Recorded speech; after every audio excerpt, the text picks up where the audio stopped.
ব্যাংকগুলো সবসময় রুকুর হালাত আছে, সুবহানাল্লাহ। সাপ এবং গুণ সাপ সব সিজদা আছে, সুবহানাল্লাহ। আল্লাহ পাক বলতেছে এটা আমার আইন মানতে বাধ্য। এই আইনের বিরুদ্ধে কখনো অন্য একটা আইন দেখছেন কখনো? গরু কখনো গরুর আইন মানে? ব্যাংক কখনো ব্যাংকের আইন মানে?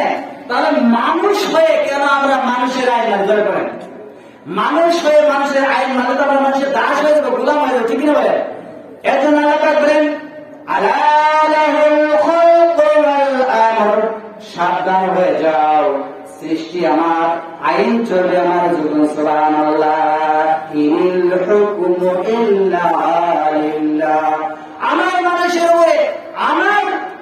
মানুষের উপরে আমার জমিনে একমাত্র আইন চলবে কার? বলেন আমরা আল্লাহর আইন ছাড়া কারো আইন মানি না, ঠিক কিনা বলেন?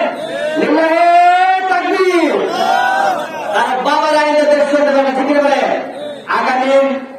আগামী দিনের বাংলাদেশের একমাত্র কোরআনের রাজ কেন বলছেন?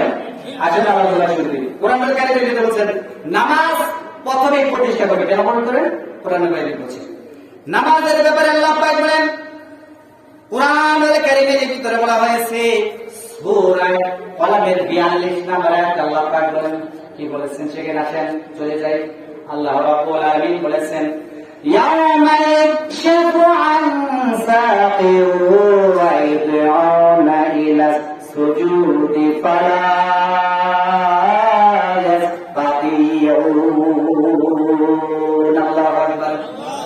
আল্লাহ পাক বলেন ইয়াওমা ইয়াকশিফু আহলে কিয়ামতের দিন আন সাকির ইলা সুজুদ, যেদিন বলা হবে দুনিয়ায় যেভাবে তোমরা সিজদা দিয়েছিলে আজকে ওইভাবে আমার একটি সিজদা করো, সুবহানাল্লাহ। আল্লাহু আকবার বলেন। আহা, যারা নামাজ পড়ে না কোন কারণে নামাজ